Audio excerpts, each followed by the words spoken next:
This is mostly ancient history. All right. I'm asking you. How ancient? Sumerian? Not that ancient. We're going back to your ancient history. Oh. And we're going to also focus around the JDOT. And there's only 10 questions here. It looks like one was added, but I'm just going to let you talk, whatever you want to talk about freely. I'm just going to ask you the first question and we'll continue. Yeah, I just prefer it be more of a conversation rather than a. The other makes me feel as though I'm testifying, and I'm prepared to do that as well. Okay, raise your right hand and put your left hand on the Bible here. Yeah. Or was it your right hand that's supposed to be? And as long as we're in a closed session, so help me God. Yeah, conversation is definitely the way to go. Yeah, I'm working on that subpoena. I talked to a big-time attorney, and we were talking different things, and we can discuss that at a different time. Yeah, he's a great guy, too. He's a good guy. He's experienced at high level. As I was saying to Bill on the way over here, I was ordered to present a copy of my order to meet him at St. Mark's Square. That order contains an initial of a committee member, a coded initial of a committee member. From what I understand, there's currently a 17-16 split. This is mostly rumor around the community to forward a public acclamation program having to do with the Majestic 12 and the overseeing committee, the old 5412, which is now basically called the Committee of the Majority, as far as I'm told. The questions are just to give us a little structure. Well, that's fine. That's fine. Well, that's interesting news. And if I say something or one of us says something, just answer. Talk to me. That's fine. Keep going between you and Bill. The lights are cumbersome, but A little much? Okay. that's fine. All right. That's fine. That's fine. If you look closely, they're nice and red from looking through the scope all last night, so they can't get much worse.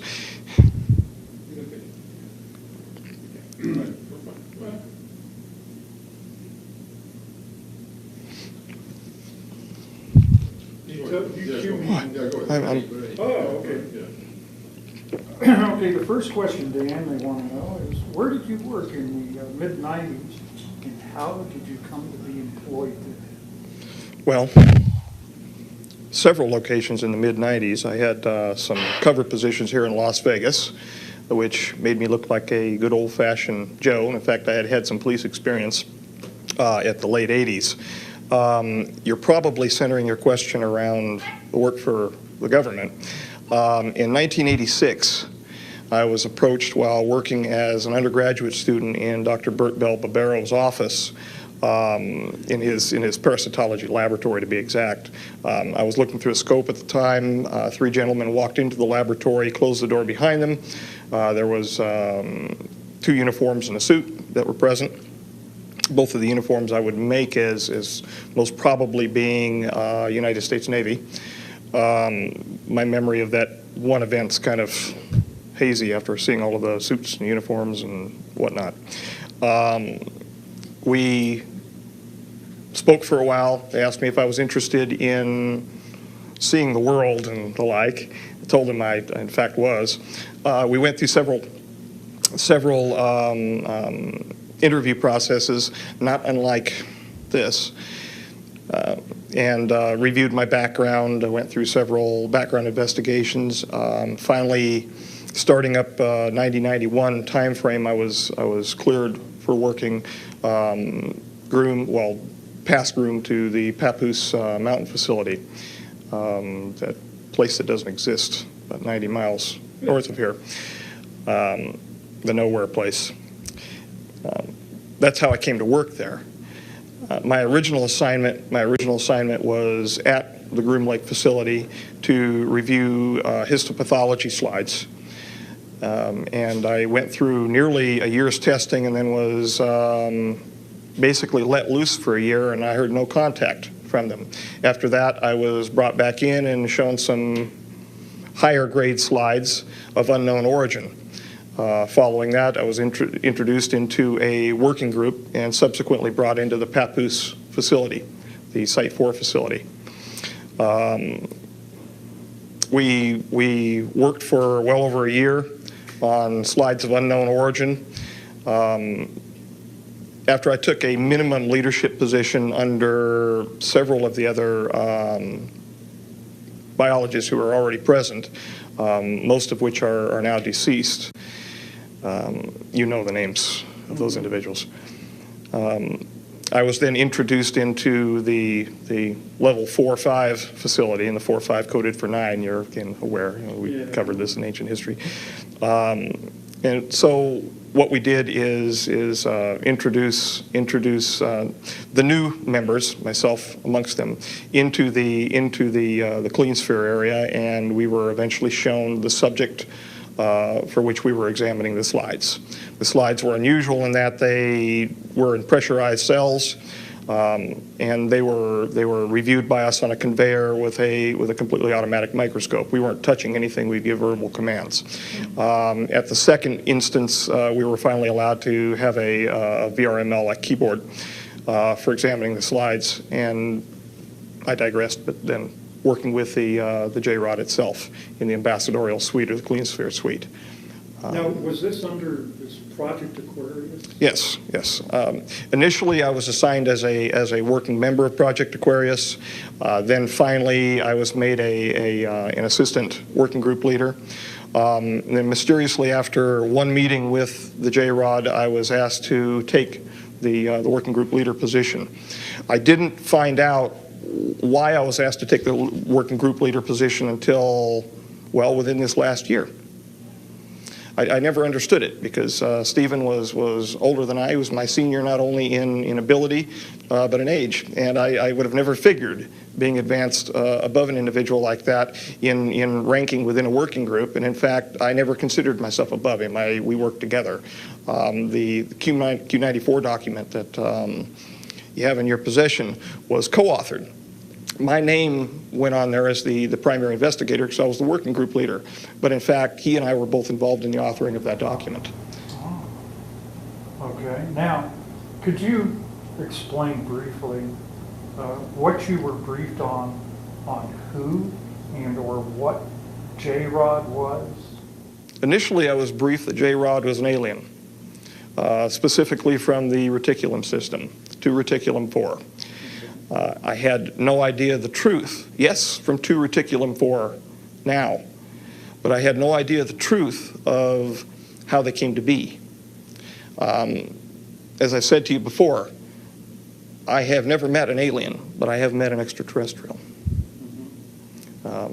I found out subsequent to interactions with the J-Rod.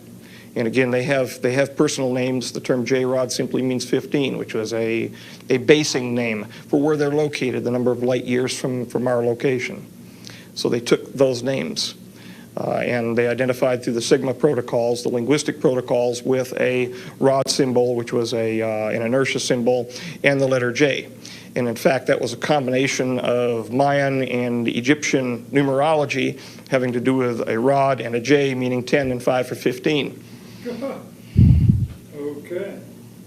Now, 15 light years away, is that the police 876? 876 Charlie, from what I've been told.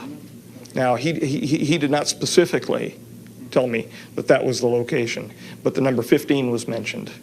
Well, they don't call it, apparently, police 876, whatever, Charlie. How did J-Rod get here? I mean, how did he, 15 light years away?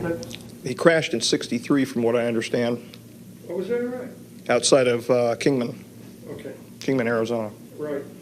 There was a problem involving his physiology and his biophysiological communication with the craft went wrong.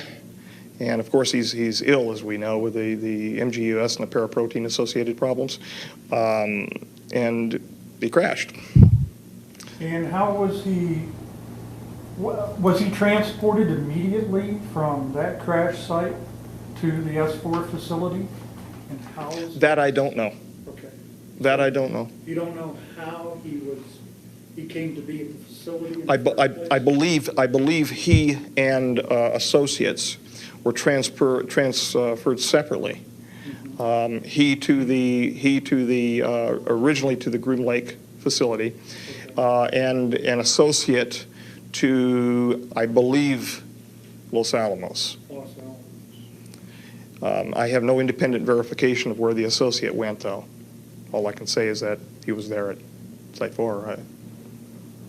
Now, you interacted with J-Rod. Was there a general procedure for this interaction? Well, there was not a general procedure. There was a very specific procedure. Very specific, okay.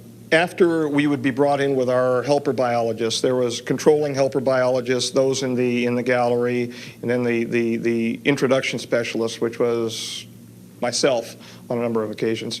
We entered the clean sphere through a large series of protocols involving pressurization and compartmentalization, no pun intended, until finally we were pressurized in fully encapsulated a TEC, a TES, total encapsulated suit for entrance into the clean sphere. Once we were pressurized and entered into the clean sphere, well, I should digress. We had a medical evaluation and all of that first. But they ceased doing that after a couple of medical evaluations. It was more just interested, let's get you in and get the work done. I would enter into the clean sphere, and I was not supposed to communicate with the J-Rod at all. I was not supposed to know his name. The reality is we were communicating from the time that I entered into the ambassadorial suite external to the clean sphere, talking back and forth freely. I could hear whatever he was projecting at me from thought, and he could very clearly hear what I was thinking. I say hear, meaning perceive. I was supposed to stand over by a hologram projection system, which was run as like a teleprompter system, over to my right, that would be run inside of the clean sphere glass. Hold my hand up and mimic certain signs. And it became a joke. It really did. It became a joke. Those folks who were watching from the gallery running the show thought that I was standing there and mimicking the signs, and this was the only communication underway. They perceived on the day that the approach, the close approach that he made, the grabbing incident that he did with me, they perceived that there was a communication that occurred.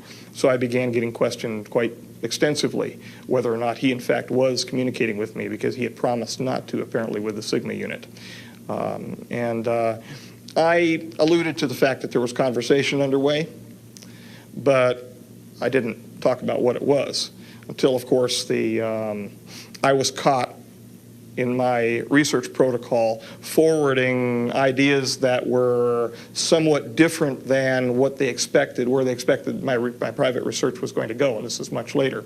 And at that time, the deal was brokered to find out about the doctrine for the convergent timeline paradox. I told them a little bit about what he showed me, a little bit, and they told me a little bit about the DCTP. Now that you brought that up, which implies travel through time and Yes. space, and you said that J-Rod was retrieved from a crash near Kingman. Was he at that time just traveling through space from the staging area, or? Yes. No? Yeah, okay. Yes. He wasn't doing any time traveling at that point? No, not as far as I'm aware. Okay. Not as far as he told me, no. Can you describe J-Rod to us, what he looked like and how he behaved? Yes. The gentleman with which I was associated was approximately 3.5 feet tall. He had a dark brown appearance, very ruddy appearance to his skin. He was in a highly pressurized clean sphere. He exuded glycoprotein-like material through pores on his skin, which was associated with the neuritis, the neuropathy that with which we were dealing. Did this have an odor to it? I don't know. Okay. I don't know. I couldn't perceive any odors whatsoever. I was inside my. But I would imagine, but I have no data set to say what it would have smelled like. And in fact, there was nothing I read that indicated whether or not there was an odor. Why? I'm wondering. You've asked that before, and that's why I'm wondering. Well, yeah, I've heard about this secretion coming through the pores of the skin before, Mhm. and there have been those who've had encounters who say they can smell an odor Okay, from the skin. all right. Where were we? You were describing. 3.5 feet, large head in comparison to torso. So the ratio of the cranial to the torso area would be larger than in what we would call a modern human being. Large bulbous black eyes. The whites of the eyes had been selected out. So it looked like a large pupil, basically. When you look into his eyes, you feel like you're going to fall into his eyes forever. And I think that probably had something to do with the telepathic nature of his mental structure. Large arms, large length. 4 very thin, sinuous fingers. Nails, not as long as presented in some of the images that you've showed me in the past. The ones done by Tom Mack, was it? By Tom? Bill Ugas. Oh, yeah, that's it, the Puppet Master photos. I'm smiling because the Puppet Master leads me to other nicknames. But he was hunched over most of the time, could not support himself fully, given muscular atrophy. And that had to do with the peripheral neuropathy under which he was suffering. So he would grunt and move toward me almost in a flopping fashion. Feet were large in comparison to what we would, say our feet would be. He was unclothed 4. Yeah, he was unclothed, which bothered him. He wanted to wear clothing and was refused in every turn. Called himself captive, and justifiably so. His feet were unusual in that the plantar area had a very large knob underneath what we would call our heel.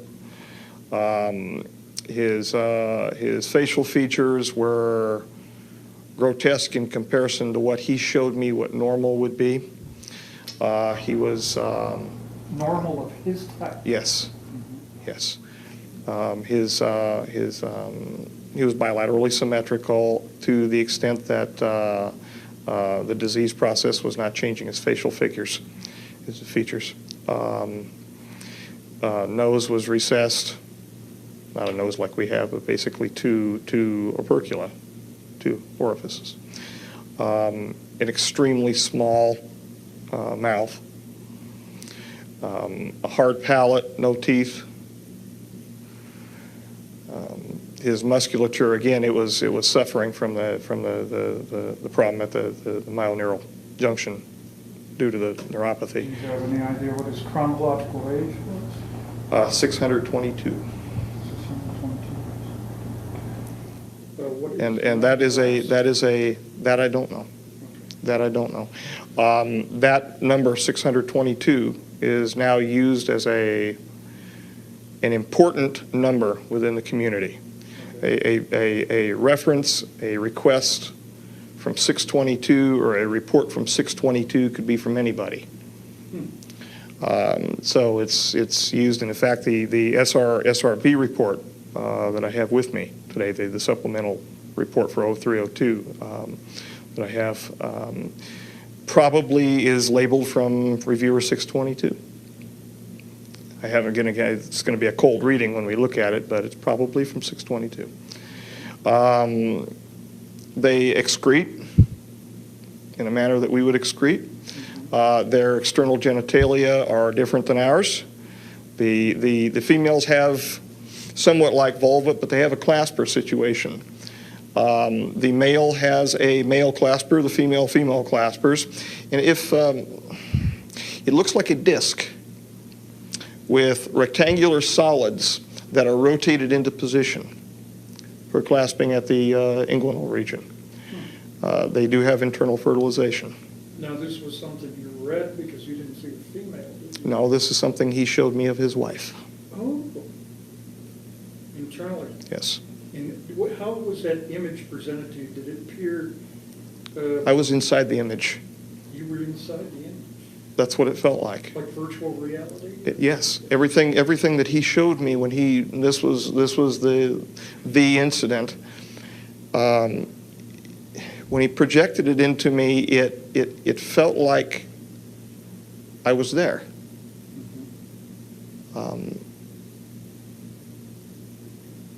My sensations were heightened. Quite extraordinary. Was there a background perceived? Was she in a domicile of some sort? Again, excuse the pun, a gray surrounding, very, very dull, drab surrounding, almost like a concrete evacuation center, where you'd have evacuation zones underneath the hotels in case of a mass casualties or a mass disaster, where it was a very clinical environment. Huh. So were you impressed that he was kind of depressed about his situation? He was extremely depressed. If we were to term him human, I'm not a psychologist, but I think he would be termed as clinically depressed. He wept, but he didn't weep outside. He wept when he was with me. Well, could you estimate what his level of intellect was? Smarter than me. He was smarter than me by a long range. Did he have a wide range of knowledge? The mathematics that he showed me blew my mind. Was that right? He showed me concurrently not only the equations for the rule of nines, but he also did so diagrammatically, and he did so with three-dimensional, like a VRML system, where I was watching cubes come together. So that if I was not understanding the script, I would understand it as a child learns group theory in mathematics. Highly evolved, highly intellectual, highly repressed emotionally. When I was with him, I felt great happiness to be with him, but I could feel his great sadness, not only because of what he wanted to become, what he knew he was by being present with us, but where he was and how he was being treated. He was not part of the group that has to be catered to involving the T9 treaty that was just signed. He wanted to help. He was willing. When I went in, for God's sakes, I took nearly 300 individualized aspiration samples from his neurological system. He would hold his arm out for me to take them. There was no pain medication, and whenever I would fire the introduction system to remove the sample, it was an aspirative avulsion system, he would cry, and then he would just stand there and look at me. There was a suction. Yes, yeah. In fact, I would bring the sample after the initial removal from his tissues into the introduction system, and then approve it and move it from there to one of the helper biologists. Usually it was Robert, outside of the clean sphere, and then he would move it from there to be handled under our normal protocols. It was a level 5 past our the BMBL system. He'd just stand there and take it. So, do you feel the communication that he established with you when you were in contact with him, could he extend this communication over any distance? 60 feet, 60 feet? definitely 60 feet. Okay. Because it was So- 60 feet from the center of the clean sphere to the introduction ramp going down into the ambassadorial suite. So at least 60 feet. So you don't feel like he's been in communication with you since that time? No. Okay.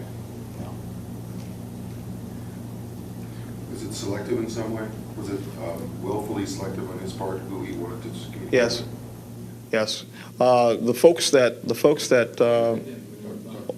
I'm sorry. The folks that wanted to find out what he was saying to me, they knew darn well that he was communicating with me after a while, because I was smiling. I couldn't help it, because we were actually joking back and forth.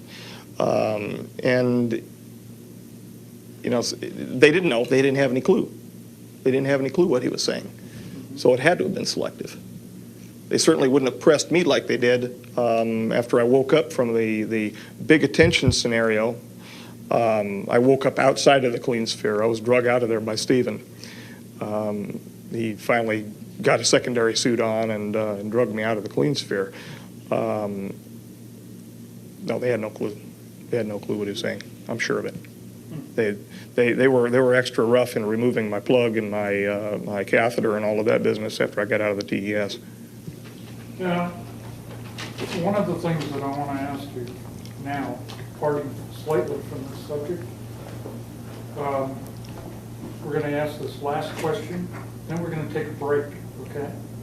And then we'll see where we go from there. But I'm smiling because I'm envisioning the lack of the lights. yeah, okay. But everybody's Yeah, don't like this at all. Why, and of course, you're going to have to restate this again. Why are you talking to us now? What is your intention in telling us about this, about your involvement? It's multifocal. It's multifocal. There's several reasons. The largest reason is not the most important reason. The largest reason from a personal perspective is to step out from under the Black Ops community and retire. I'm ready. I told you before, I can see myself walking along a pond and not being bothered by anybody except for maybe a bird here or there, and taking a sample and just taking my time and looking at it for fun, for enjoyment. And you're worried about your health, right? And about- Well, my health is degrading. There's no doubt about that. The heart disease that I have is in fact degrading my health. Time is coming.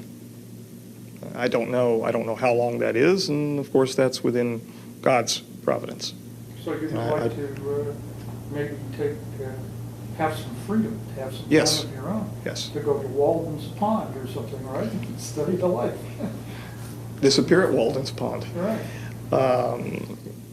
There are other reasons too. You know, without yelling the poor me scenario. Yes, people have a right to know. I mean, that's, you know, other folks have screamed that. Some of them, I think, real. Some of them phony as a $3 bill. Yes, they have a right to know what is going on. They have a right to know because this is their future. Or maybe not. And it depends upon our wisdom or lack thereof. This gets me thinking. The one thing that we've heard from the Brookings Institution study, the famous clamp study, was this would cause a great social upheaval. It would destroy our social bonds, our religious bonds. And in fact, I know I'm digressing, but I ramble.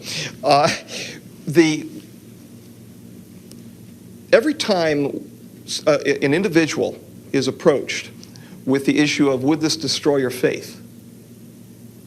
I have heard, it's my experience only, I'm sure there are going to be varied opinions, no, it'd strengthen it. It'd strengthen it. From a certain perspective, yes. From another perspective, no. The Brookings Institution was correct on a certain level. Suspend disbelief for a moment and walk with the idea that this is real. That the ruins that are present on the moon and on Mars, the ancient temples, were in fact, and are in fact, the gifts of our own progeny.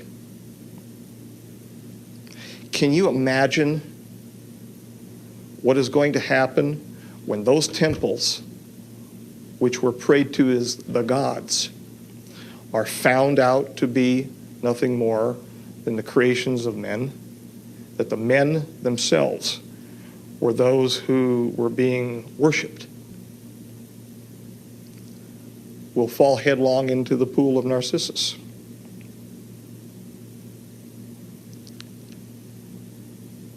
And maybe that's a good thing. Maybe that's a good thing. Maybe we'll find truth, love, God, in something other than buildings and stones and marble. Maybe we'll find out who he really is.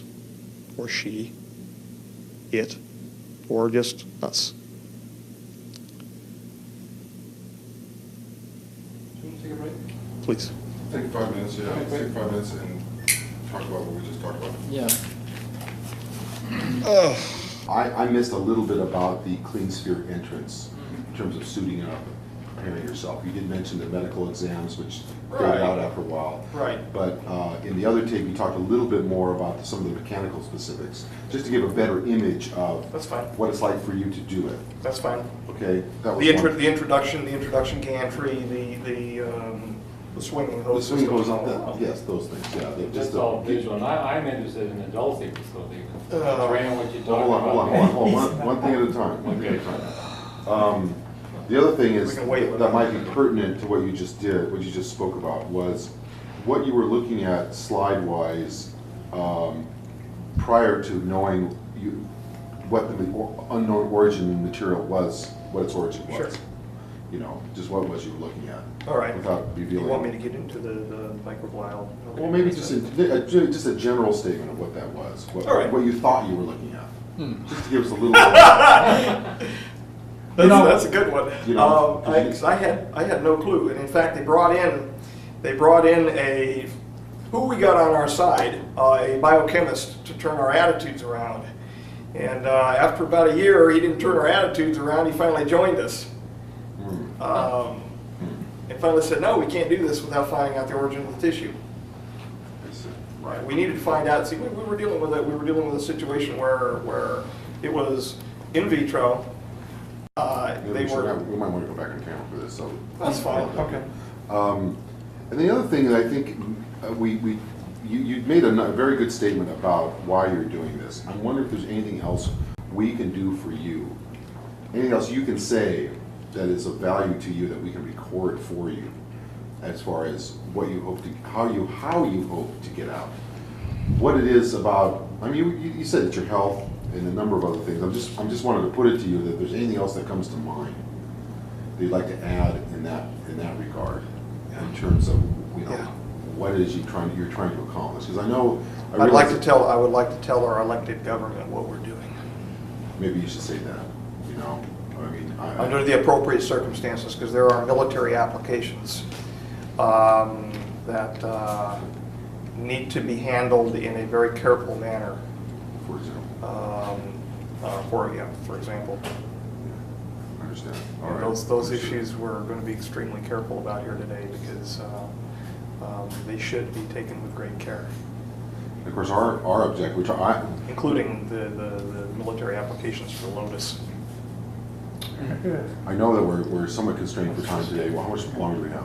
It's only 16:37. How much time do we have?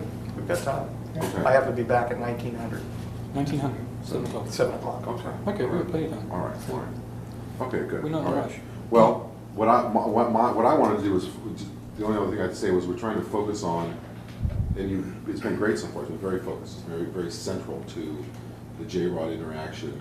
We felt that was the best way to introduce you to our next stage. Right. Now, we can talk about anything we want. We got plenty of tape, as long as you can stand the lights. You know, beyond the three things I just mentioned, anything you might want to bring up. Do you think So that in thing is order. real? Do you think that thing is real? What's that? That piece of paper you showed me with the letters. I don't know. See, we spoke about another individual who has a heart condition. I figured that it was a need to know. It was a need to know basis above that. I didn't figure that there was direct. You see, and the rumors coming at me about the potential for public acclamation, that would be for him, those initials to take back as the hero in this situation, because he loves playing the hero. And you show me a piece of paper that says ordered to remain. Ostensibly, that's what I meant. Ordered to remain in the capacity, which means that there is a greater loop. I've had the chance to speak with the individual one time, and he was funnier than hell. He really was. I heard that there was a transcript involving that got out. In fact, I was shown one time. The first meeting, the one where I bolted, the one where you scared the hell out of me, not as much as you did today, but in a little more relaxed circumstance. I inferred their use, and I've seen this elsewhere, of the word bird refers to EVE. Mm-hmm. I inferred their use of the word clock refers to the timeline parallax. Mm-hmm. I would buy that. Before we, let's talk a little bit about the things we just discussed. What was it that you thought you were looking at when you were looking at these slides of material of unknown origin? Well, prior to meeting J-Rod. we were looking at extremely minute microglial cells. We knew that they were eukaryotic. However, they were unusual in the sense that their cytoplasm and their internal organization, the organelle structures were fused, such as dictyosomes to mitochondria, things like that. And we had no idea what we were looking at. The original contention made by the individuals next to me was that we were looking at some type of biological warfare material, an intermediate, and they had more experience. They have more experience than me involving such matters. So, and being that I was new, I was letting them take the lead. That's great. Now, let's talk a little bit. The second one was, tell us a little bit more in detail about the physical aspects of preparing for an entry into the Clune sphere. Fine. Well, we would undergo a medical examination, at least during the early time frame of the introductions, the 92 time frame, 91 to 92, when we were doing introductions. We had regular systematic medicals by a physician. Following that, we would be suited, well, we would be catheterized, plugged, and suited. Communication apparatus was placed on our heads. We had a cooling system set up. It was, for all intents and purposes, it was a spacesuit. It was a total encapsulated suit, something like what you would find in a NASA facility. Not so much something that you would see, well, for instance, at USAMRIID or CDC, that type of level 4 suit. It was more of a regular space-type suit with joints. We were suited up, we were pressurized, and then walked with our cooling system and our hosing down a ramp into the ambassadorial suite.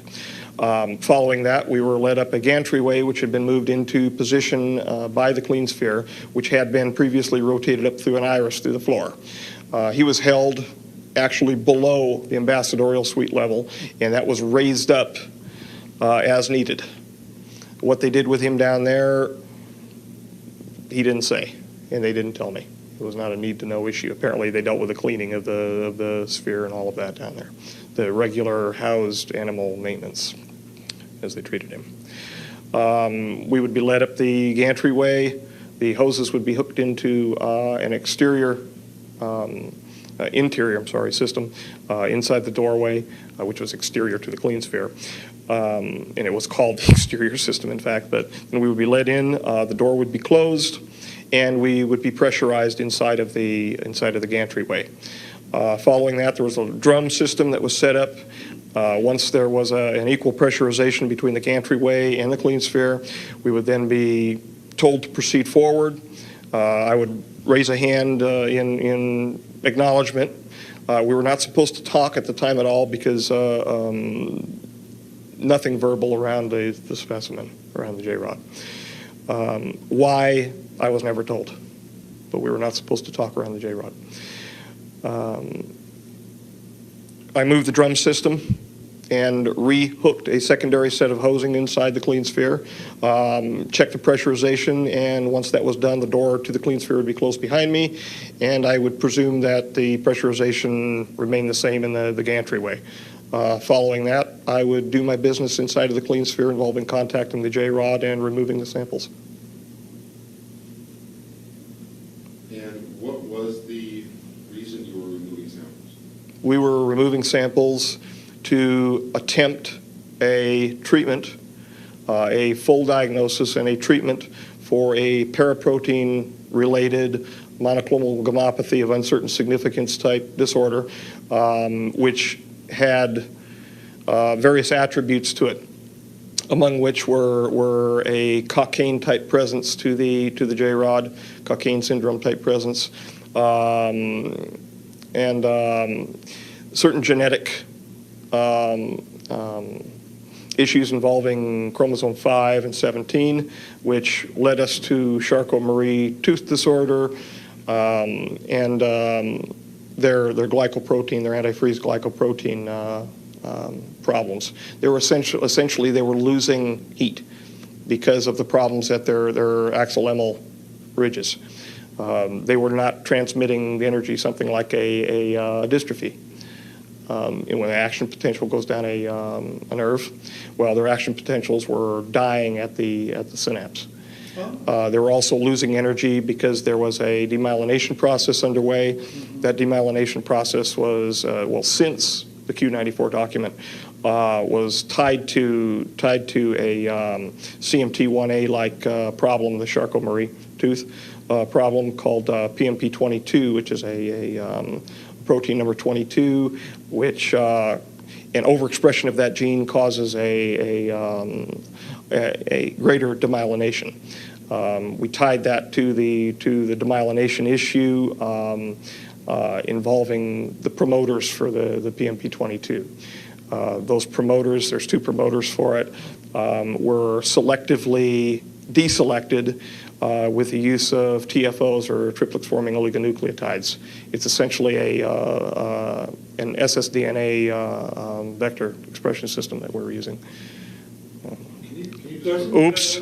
Doesn't that... You're staring at me, Bill. I'm sorry. Bill, one thing when you're speaking, when you don't sort of make any noises, just nod. That's good. When I'm not. Sometimes you're going, ooh, ah, ee. That's a. Okay. Just keep just nodding. Great. It's all he's been doing is nodding. I shouldn't. All right. So do you want to simplify? I'm sorry, Bill. No, I don't. Actually, no. I think that's fine. I'm sorry, Bill. I actually understood some of it. That's all right. Doesn't that interfere the demyelination process? Okay, isn't that similar to conditions that humans sometimes have, like, what is it, muscular dystrophy? Well, yeah, except for he wasn't forming plaques. Okay. He wasn't forming plaques. He was simply demyelinating, repairing the demyelination area with the immune system. They've got a cell-mediated immune system, humoral system, just like we have. The cells are different. They've got Philippodia, but very strange looking blood-like material. It's like it, but that's why we use the term analog so much, because it was different. It was different. Can we talk a little bit about some generalities around the building in which you worked? The sort of, you know, how many floors it was, where it was located, Sure. how you got there. You want an experience of Site 4, watch the Andromeda strain. Except for there's a little more color inside of Site 4. They've got a nice orange stripe on the wall, and they've got a red and blue stripe on the floor, which gives you general directions depending upon the floor you're on, and you can't move without getting stopped anyway.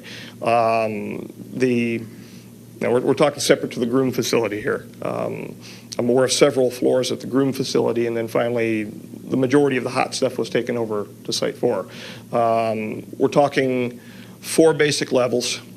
The first level, and they're coded 4.1, 4.2, 4.3, 4.4, and then finally where he was stored is 4.5. And that 4.5 designation was painted on the wall for him because 4 and 5 is 9.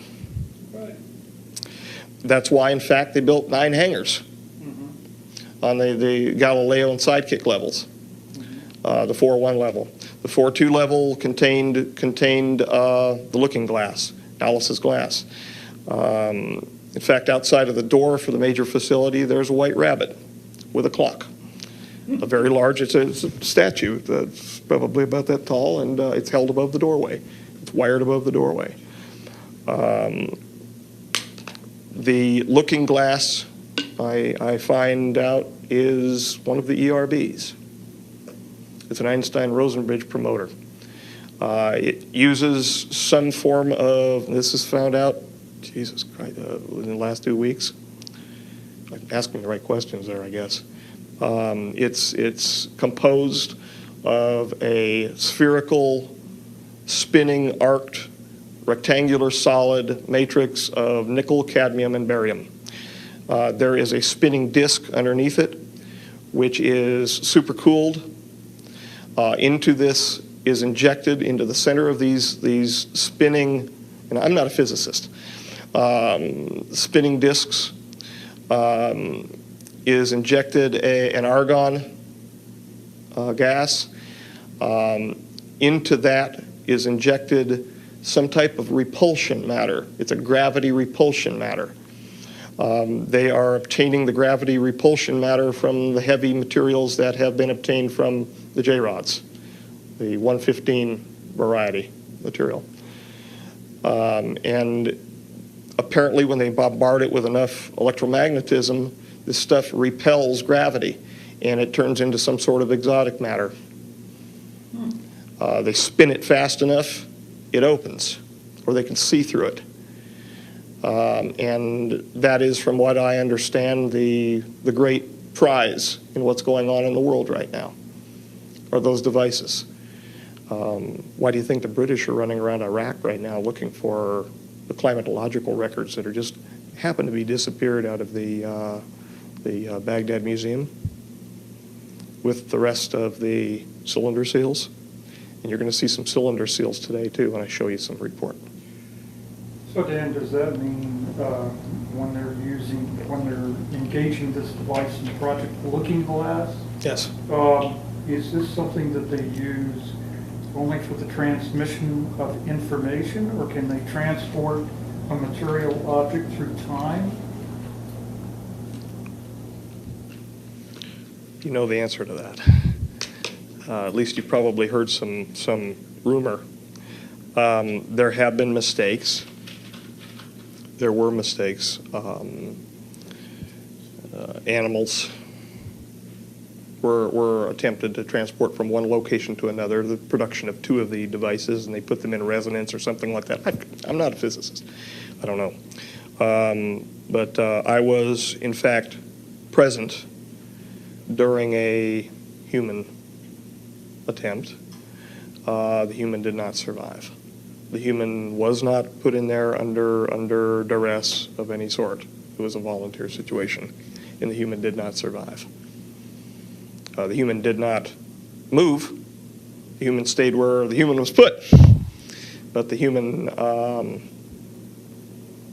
changed, and I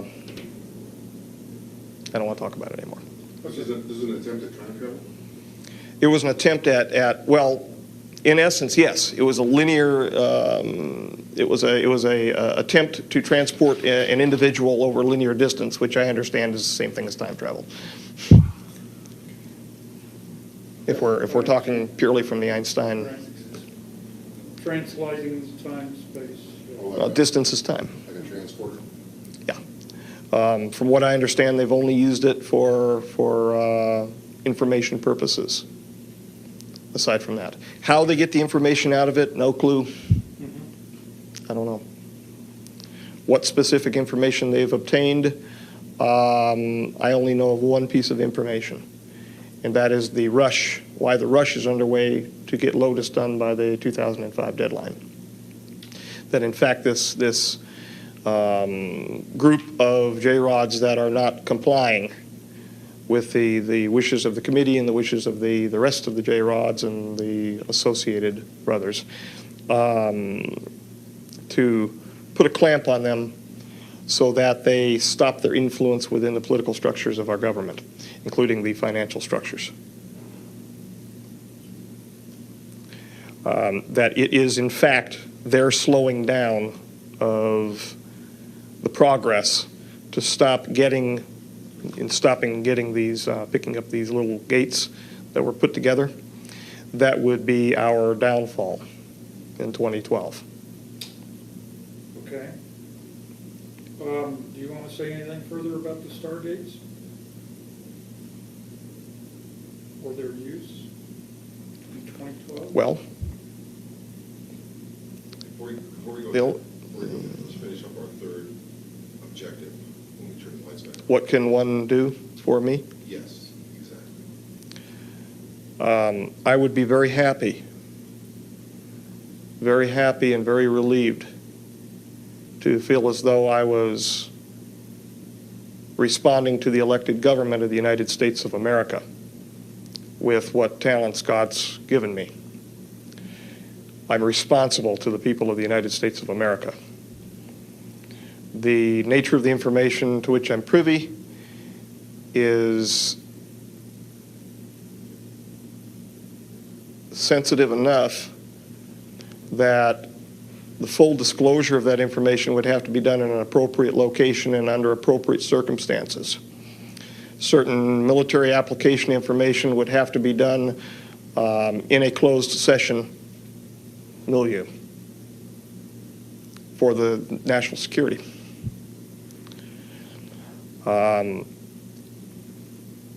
As I said to you at the Luxor, the Congress knows it's not in control. They know that this is a train, a wild train out of control. And they want that control back. They're not stupid. They know that there are things that are going on down the hall from them that they can't fathom. They deserve to have that back in their hands because that's what they were elected to do. And if we care at all about what's left of our Constitution, they deserve to have that in their hands. Aren't we the masters of our destiny in our country? Aren't we supposed to be? Yes, sir. Supposed to be. Okay, yeah, let's break for a minute. And, you have a question, more questions, Jordan? I want you to do it. Yeah, okay. Sure. Do you want a break? Or do you want How you doing? Let's go. to... Go ahead, good. This is more to do with... I hate these lights, but I'm fine. Just a little bit longer. That's something you usually get. I expect, no, that's fine. I expected the largest light I would have would be a CRT. I was comfortable with that, too. I'm quite interested in if you could describe for me sort of what it was like when you were first introduced to J-Rod. You actually sort of walked in, presumably that he was in the clean sphere and you were kind of taken into that part of the facility. What was your reaction when you first saw him? I thought it was an insect. Sorry. That's fine. We lost the line. We'll take a break. Okay, let's take a break. Wellington, I went to Dover Grammar School for Boys Oh, really? on the hill over Dover. 4 years, or Yeah, indeed. We were right above Dover College, and they had all the girls down at Dover College. Right. Was it a boys' school, I take it? Yes. Yeah, like Yeah. Wellington. We were not allowed to communicate with the females in the village. We had Grandmaster, Headmaster Coleman. Oh, right. We called him the master, actually. Yes. There was a headmaster there. Didn't want to call him anything else. He had a cane. I ran away, actually. Good man. Yeah, really. Had enough of that rubbish. Okay, so it's back to that question.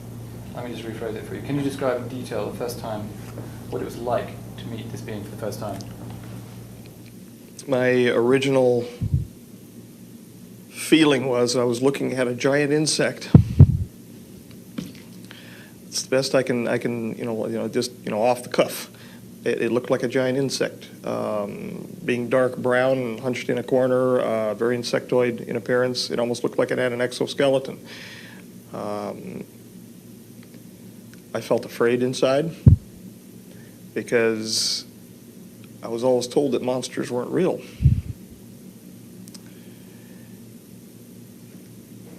And now I find out they are, but they live in the heart of men.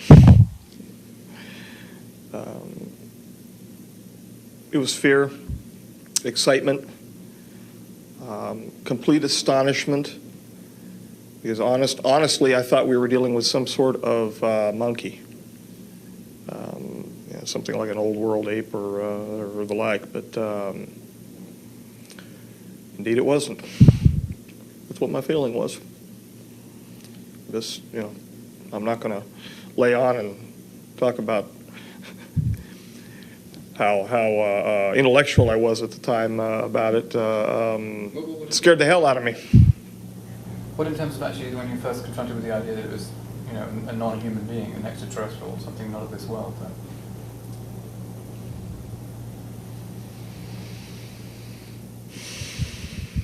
I'm trying to remember what I was feeling when I was looking at the briefing books. Because even when we were first introduced to the J-Rod, they were him-hawing around as to its origin, his origin.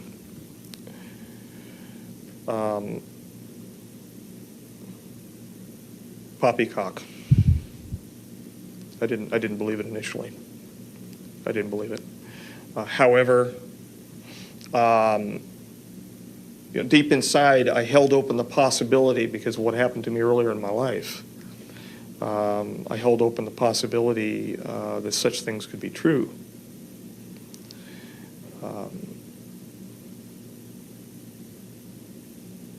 But wouldn't happen to me. Put it to you that way. It's that old can't happen to you feeling. So to me, it was poppycock. It was rubbish. Until I found out otherwise. Before we go on to the next question, will you talk a little bit about the briefing books? That series? Sure. They were called King Tuts, and they were basically King. They were all labeled with K's. The ones that I was allowed, they were blue binders. They were all labeled with K's. They had DTIC on the front of them, and I still don't know what DTIC. This is 1987. End of 87, and I still don't know what the letters mean. I haven't done independent searches on the net, or I would be. So if you can tell me, what does DTIC mean? Hey, it's a shot for me to find. You don't know either. They had a white DTIC printed on the front of them. They were marked with several sections, including physiology, general biology, social structure, political structure of the J-rods, their origins, potential implications for interactions with humankind, cross-contamination issues. They were full of as much information that I could take in during the times that they were allowing me to read them. But I still don't know what that damn DIT or DTIC means. Yeah, they were called King Tuts. They were update books. The one person. This is another reason why I didn't figure that, how Stephen, how I could be promoted to a working group leader above Stephen. Of course, I found out, and I told you why. Right. At the time, because he kept the updates. he made sure that all of the king tuts were updated. He did the briefing films that are still resident at Site 4, or at least the last visit. So, you know, the man of that importance, I couldn't figure out why. But again, that's moot. Yeah. I mean, what was actually in these briefing documents? I mean, can you explain a little bit of the detail? Sure. Close-knit, very well-ordered society, one which is numerologically based, one which speaks to others that were called brothers, that I now find out are those who left on a spiritual path to another location, to the famed Duat of Orion, the Epsilon Orionis area. Head-to-toe physiology, including real autopsy photographs, not the Santilli kind, but the real autopsy photographs. He can't sue me for that, I hope. He won't raise his head probably, but that was disgusting. The Brookings Institute paper was present, as well as several position papers clarifying the Brookings Institute. However, each of these that I was allowed into, they had separate folders and they had separate clips within them inside the 3-ring binders. And I was told which numbers I was allowed to open up. And they were given to me on a card, and those are the ones that I was allowed to review during the times that I was allowed to review them. Most of the stuff, I mean, they had everything from military applications, the physics of the craft, and I couldn't have cared less. I was more interested in taking in the biology issues. Just doesn't interest me. Aside from the fact, from the biophysiological interface between the hand, mind, and the craft, because they have on their hands a number of pads, and there are open nerves which are protected by various glycoproteins, and those glycoproteins are selectively pushed forward or sucked back via capillary action, or they can be through an active fashion pulled back, and it kind of pulls a viscous sheath back and allows the J-rod to have direct interface with the craft. That interested me, although most of it at the time, and still some of it now, I have no understanding of. A lot of it has to do with electronics that I don't pretend to understand. I was most interested in looking at issues involving their histology, histopathology issues, including some autopsy photographs that showed disease processes which were naturally occurring within them, isolations of viral material, to include the protocols for new protocols which were being written as they're working, which is what we're doing. Which is really what we're doing. We're writing new protocols, new procedures as we're working forward. I mean, all of the old standbys are there, everything from electrophoresis to you know what, to anything. But we're writing new protocols as we're going, because this is not new territory. This is, pardon the pun, alien territory.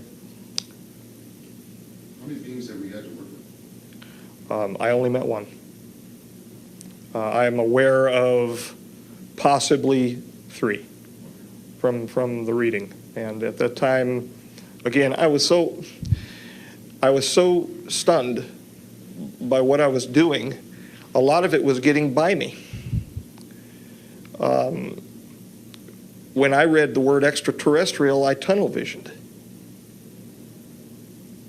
And when I finally believed and understood that it was, in fact, an extraterrestrial, numb.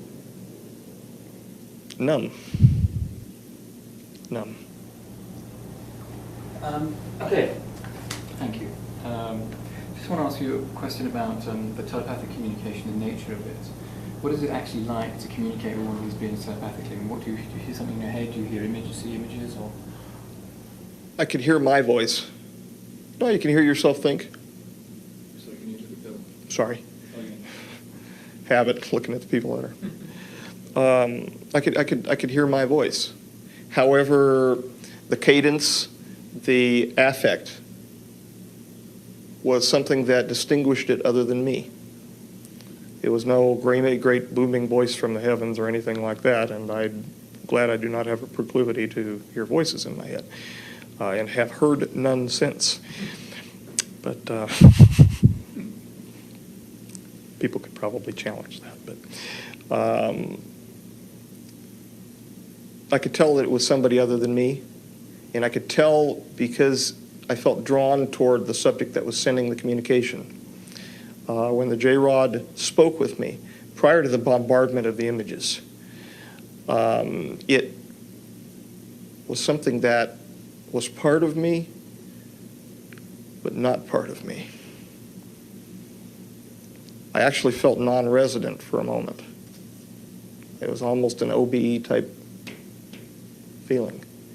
And then I could feel myself pull back and experience the sound. It was physical. It was more real than touching an object. And that's the only real time that I felt anything, more physical than physical. Is there a sort of conveyance of emotion during these communications? 100% emotion. If he was upset, I could feel his pain. It got to the point where, as I was doing the needle introductions, I could feel what he was feeling. So as I would inject the needle under the integument and find my proper location prior to removing the sample, I could feel the needle entering him.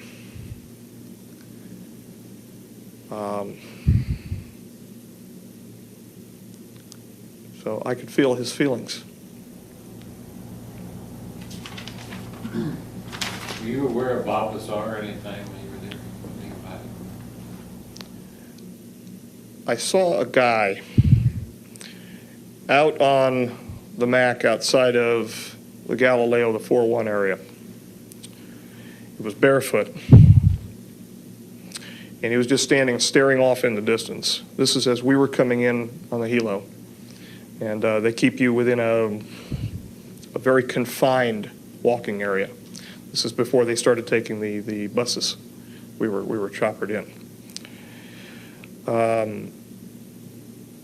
When I saw him subsequent to that, when he did the famous nap videos,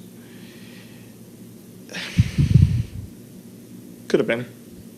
It could have been. And this was early on. This was.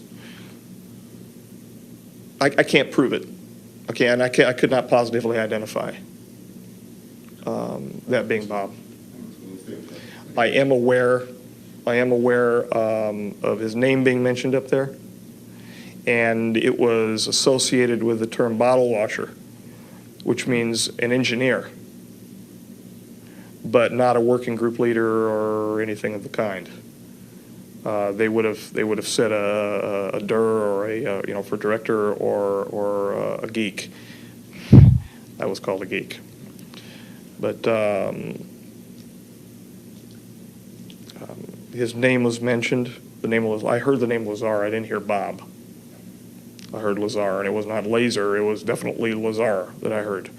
But I never had interaction with him or, in fact, anyone else from Galileo, Sidekick, or Avionics. How successful were you in assisting this being medically? Temporary assistance, temporary relief of pain, temporary meaning weeks, temporary adjustment of muscle tone, and then flat out nothing. He got worse. The exacerbation, it got out of control again on him. Since then, there have been, and I'm not certain if he's resident there or not now, there has been progress. We'll just say progress, involving what I was yammering on earlier about the Charcot-Marie Tooth disease, the CMT1A. Their DNA is triplex. And it's not triplex in the way that you would think of a number 3 helix wrapping around the major groove between the 1 and 2 Watson Cricks, the duplex DNA. Their DNA is triplex to the extent that there are what we nicknamed hangers. They look like they're rosettes. The DNAs look like rosettes. They're triplex and then they're braided. It's a supercoiled DNA situation. And we had difficulty even doing anything, let alone anything like a single step markers or anything like that. We had difficulty even sequencing the DNA. Our long interspersed elements are genes which have been shut off, that when combined with the appropriate Hoogsteen base pair milieu, produce a different being. What we were before they made a mistake. A grave mistake. That leads us to our next question, doesn't it? Where they're from and... What we can do the treaty. They're from here. The treaty thing, yeah. Oh, Yeah, you mentioned this exchange. There was an exchange going. there's been exchanges going on for since they spoke with us in 41. What's the nature of this exchange? They wish to find a resolution to the broken resonance between they and the other half of they, the so-called Orions and the Reticulans. They also wish to, for fear of extinction, have a relief of the paraprotein-related problem. And speaking about that just for a moment, we found out that some of the disease process under which they're fighting is a PNA. It's a peptide nucleic acid. I don't know if you're, a protein-associated background nucleic acid. And that protein-associated background is a prion, which goes to one of the things that they wanted me to do at Sweetness. Very dangerous, very dangerous. But the exchange process is to solve the problem to prevent what went wrong in 2012. And the rogue, if you will, group of the J-Rods are not cooperating with that. But a deal has been brokered for the T9 treaty to be held in abeyance until 2005. When that treaty is upped in 2005, once they receive what they've asked for, and they should be receiving a little more, and I've already mentioned some of that material that they're not aware of yet, the PNA material and some of the things that we can do with the oligonucleotides to possibly help facilitate their problems. But once that's upped, they are supposed to come under the auspices of the general agreement between the Committee of the Majority and their respective societies. If so, nothing will get turned on aside from what nature and God is providing us in 2012, and we won't separate. However, they will remain as they are, their future selves as well. They will remain as they are, and we will remain as we are.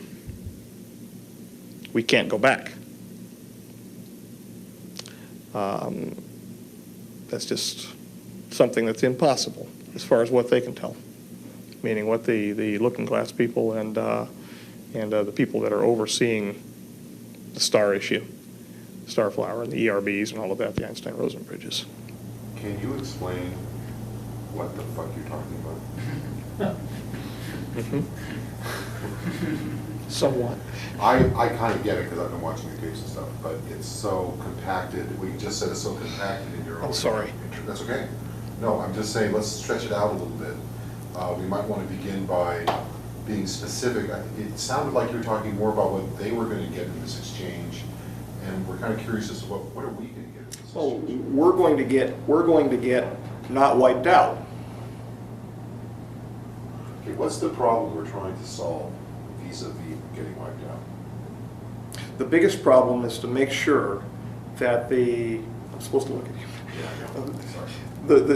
The biggest problem is to make sure that there are no human-created ERB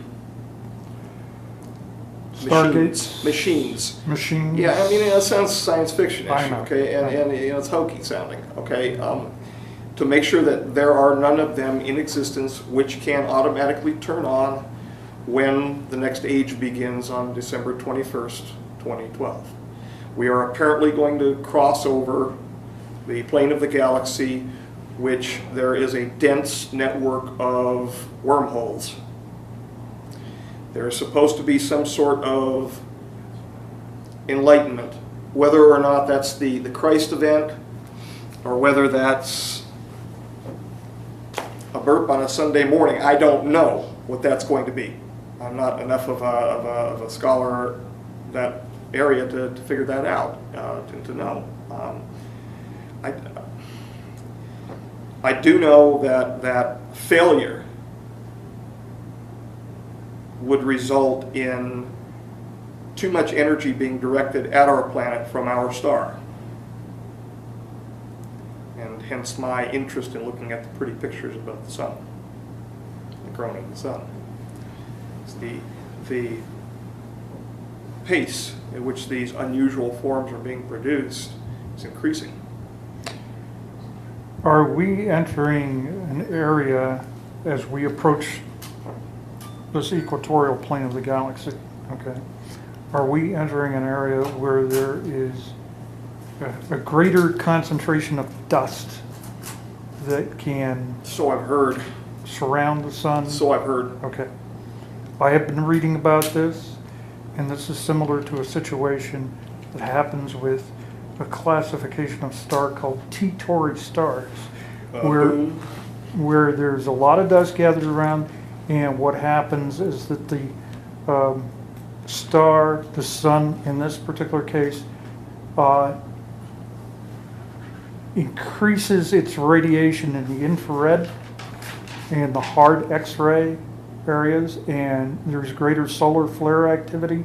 And in the past, evidently, if we're to believe the mythologies, there was conflagration on our planet. So would we be in danger of a heat and conflagration? That would make sense, and that sets well with what I heard, yes. Okay. That Then is what we're in danger of, that, and as well as a large electromagnetic burst from the sun, which will upset our electromagnetic, our poles. All right. Now, what they're calling ERBs, okay, now called wormholes. We'll talk about the wormholes.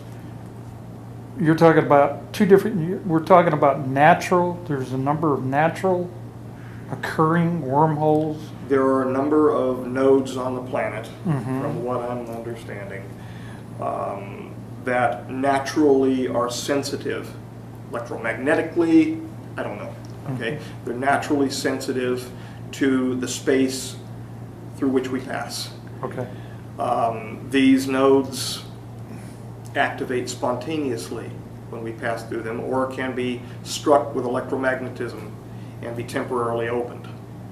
And what happens if we use a machine to open an artificial wormhole? Well, it's two different things. Okay. One, they're trying to put, well, they have been putting, in fact, Saddam did put two of them together in Iraq, which conformed to the ancient cylinder seals, which are now missing from the library or the museum in Baghdad. Obviously, somebody looted them. But they went to Tinian Island, by the way. Let you know. That's That's where they went first. After that, I've got no clue. Mhm. But they were looted by the best, put it to you this way. Now, haven't you been investigating a site where there is a natural Indeed, Frenchman Mountain. Frenchman Mountain, and your work continues on Frenchman Mountain? Yes, it does. Yes, it Okay. does.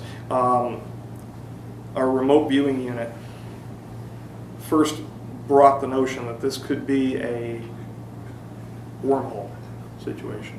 Mhm. Yes, we've employed remote viewers for it. Since then, there have been occurrences at the mountain that are far and afield from the research that I would be doing for the Lotus. There's two separate things, just absolutely two separate things. I originally went there with a team to do an endosymbiotic research program. I was trying to nail down, you read Lynn Margulis's book about the Acarian mastodons. I was trying to nail down information about that, and also I had presumed that we were from panspermia. So I was looking for an artifact. I was looking for an artifact that might interact selectively with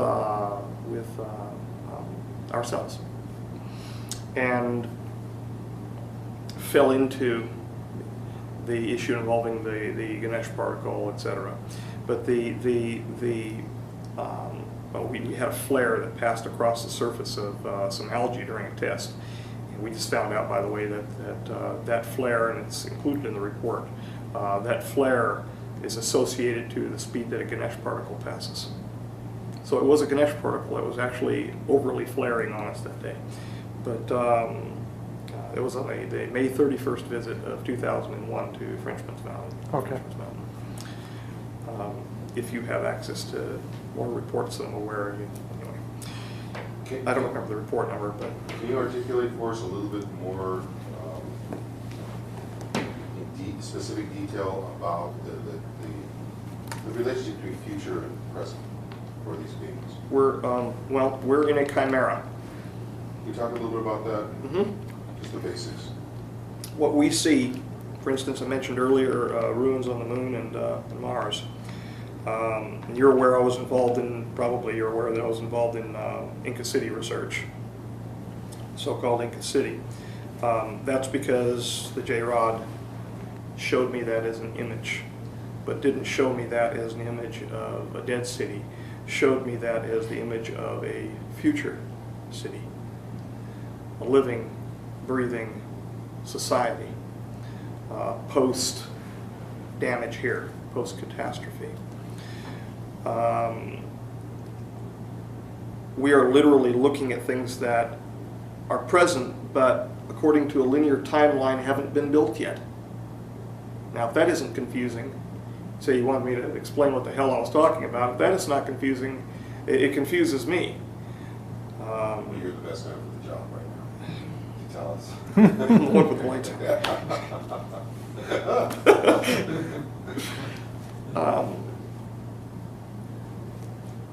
According to the doctrine of the convergent timeline paradox, the J-rods, to solve their paraprotein problem, used these ERBs to go back in time. And some of them were worshipped. They were treated as gods, and temples were built for them, and et cetera, et cetera. The so-called Nubis Ra, that sort of business. Again, I'm not, this is getting science fiction-y because it sounds like poppycock. But this is what I got in exchange for the information that he gave me, so what the hell.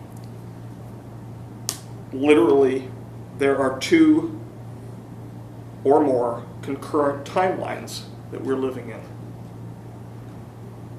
Two separate existences. And what that means exactly, that's what I read. What that means exactly, I'm not sure. I'm intellectually limited in that area. I got a B in philosophy, but I'm intellectually limited in that area. And I don't want to present something that I don't know is fact either. That would be not right. But to solve their problem, they messed around with us even earlier than earlier when they had been treated as gods. They went back, treated as gods, went back before. In other words, they could apparently select the timeline. How they do that, again, no clue. They manipulated our original DNA and removed a single strand from us.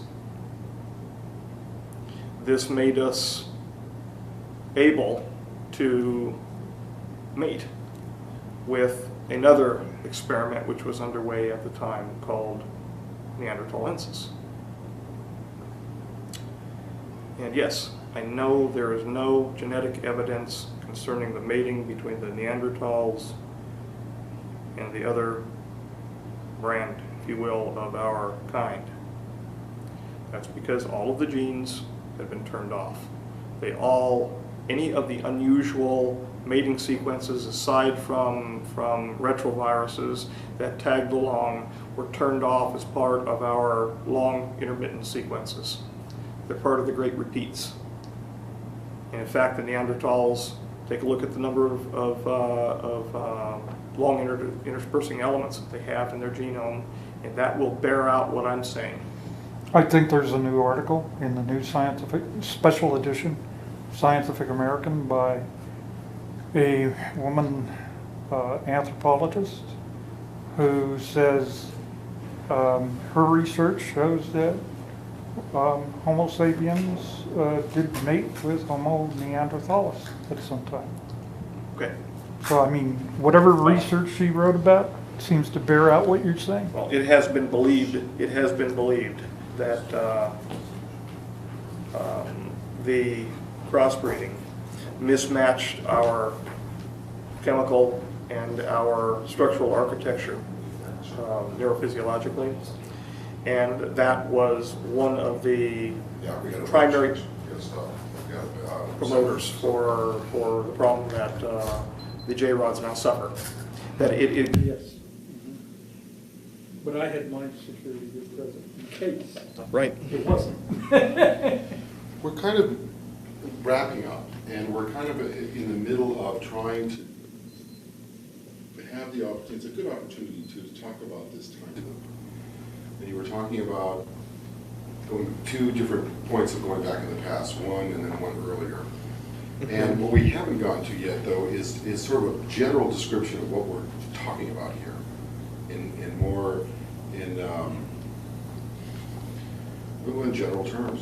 What the doctrine is. Right. This is ostensibly for the public. It's the paradox of killing your grandfather. It's the paradox of killing your grandfather. If you kill your grandfather, do you cease to exist? Now, Michio Kaku, from what I can glean from his work, would say no. Would say no. It would cause two separate universes, two separate time streams. But in accordance with the doctrine that I read, his theory doesn't take into account that those two time streams could occur simultaneously. That the reality could be mixed, which is why there are so many confusing data sets involving everything from fossil finds to strata. Why there are so many conundrums involving the speed of planetary formation. There was a recent thing out that I had read about a planet being formed in a very short period of time, much shorter than what they had accounted for the accretion theory.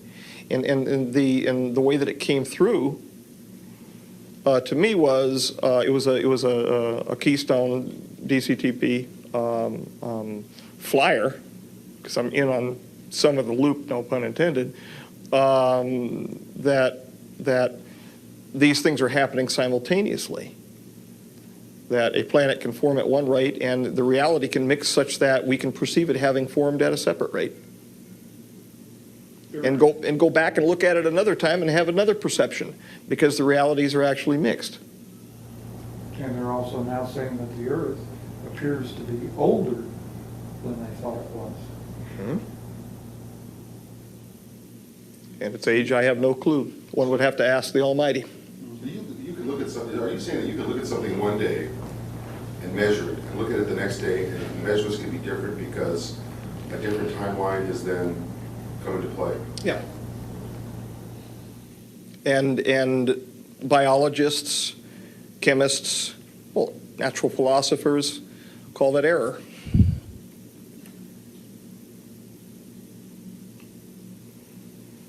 And if something falls outside of their acceptable range of error, they call it non-written, because they would call it non-publicized, and then they wouldn't get their funding. That's the nature of the big business of science. I mean, ask a guy associated with my mentor at SUNY. His name was Carl, and he had a little problem in Louisiana, we'll say that. He jumped ship, and he wanted to measure some things having to do with free radicals. And this will give you an idea what happens if you piss the wrong people off, or you don't get enough funding. He had funding 10 days prior to, he had lost his extramural funding, and he had funding 10 days prior to his separation. They separated him anyway. If you don't show the progressive upkeep of the funding, you're not there anymore. And it goes much deeper and much wider than publish or perish. So again, in terms of clear explanation, what is it we're trying to, in the treaty that we have, what is it we're trying to work with, or they're trying to work with us to? 100% cooperation, 100% cooperation in getting rid of the ERBs in exchange for 100% cooperation to solve their physical problem and to attempt their rejoining. And that's a big word, big pool at the end that I just said right there. Where that will go, I'm not sure. However, the project under which I'm working right now may help some. May help some. It's a electrophysiological resonance which is present around, in, and through our DNA, which it is believed by some of the more esoteric people to come via the supernal triad, the divine Sephira, the tree of life, which holds us together as intellectual and emotional beings. It is that dualism that keeps us in sync with the universe.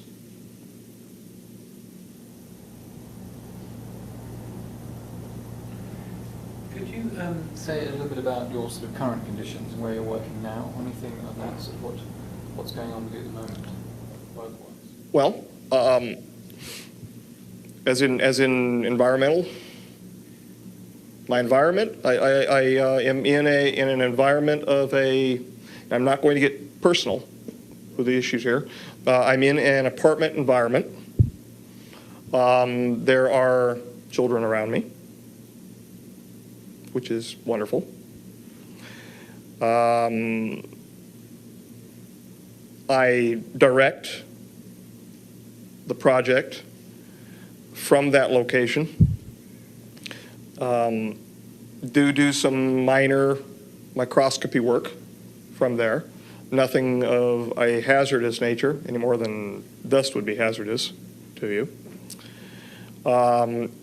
In times of need, I'm transferred to various facilities, not worldwide, but nationwide, and work within those facilities under whatever the protocols that we need to complete. Those facilities are as wide-ranging as Dulce, the Shady Rest, Site 4, the Groom Lake facility, Brookhaven, the Los Alamos area, the T5 section proper, and recently in this little event in Alamo Canyon. So I had to show, as well as give testimony, I had to show some evidence when I was there to a mirror. They were sitting on the other side of the mirror, so I hear. As God is my witness, there maybe wasn't anybody on the other side of that damn mirror. But they told me they were. Demonstrate results. Demonstrate data, yes. Show data sets relative, Project Lotus, and the 3 portions of it which are simultaneously underway. So you've been involved in this exclusively for 20 years, 15 years? Since '86. Well, I played with local jobs around town. Right. You had an environmental company, right? Kane Environmental or something? Yeah, that's when I was carrying the name Crane. But you're pretty much exclusively engaged in a project which is fundamentally tied to the future of our species. It is.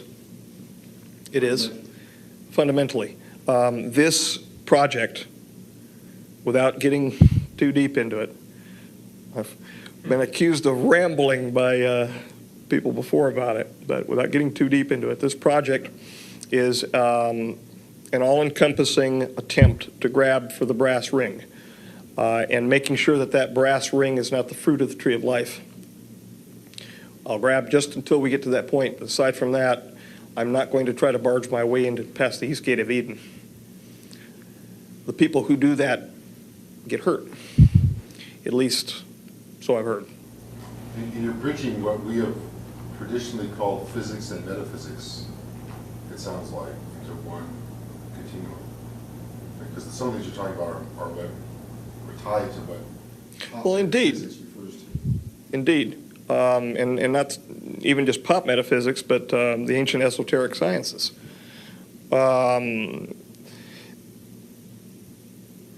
For millennia, we've conceived of the supernatural and that supernatural's interaction with humankind.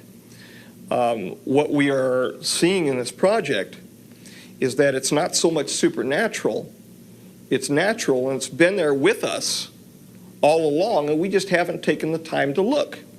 In fact, our procedures have been mutually exclusive. Laboratory procedures have been mutually exclusive to find what we found. They would destroy or mask over the process that we're now beholding. These particles have the ability, in essence, to bend light. And in the report, you'll see a series of images that show clearly where the particle is changing into the shape of a yeast cell, Saccharomyces cerevisiae. It's masking. Closer it gets to it, the more it masks. So if it passes by it, it looks like it. And then when it gets within close proximity, the wolf in sheep's clothing steps out and it does its business. Meanwhile, the average investigator, biological investigator, has ceased looking because the protocol has moved on. He or she has scanned a slide and has seen 2 eukaryotic cells and has moved on. One last question for you, then I'll be real wrap. Gives you time to relax and get that. That means the lights go off. Tell me exactly in your own mind how you want to get out of it. How do you want to see it go down? Tell Bill. How do you want to see it go down? First of all, that's a deep question because I don't know where this is, how this arrangement was made today. Neither do I. So getting out is a loaded term right now. I don't know where it's going to go. But what I do foresee is if that same elected government is interested in the information, I do see myself providing that to my elected government as I've been sworn to do so. Now, whether or not I'm prevented from doing so, we'll find out. Again, we all have to go sometime. But I see that as the logical step, because once the information is presented to the elected government, and once I am no longer officially held, and it's not just the information involving the Lotus, there are military applications associated with it as well, biological applications. Once that information is no longer a constraining factor, freedom. Whether or not I'm yelling it on the chopping block, I don't know. But freedom nonetheless. Do you know who specifically you think you should be talking to? No. No. I would think that, oh God, I wouldn't know which Senate or congressional committee would need to bring me under their authority. I don't know which one. There's got to be one with the right name on it. And once that's done, under the appropriate circumstances, I will tell them everything that I know. So help me God. Maybe we can help you find out who that is. Let's wrap.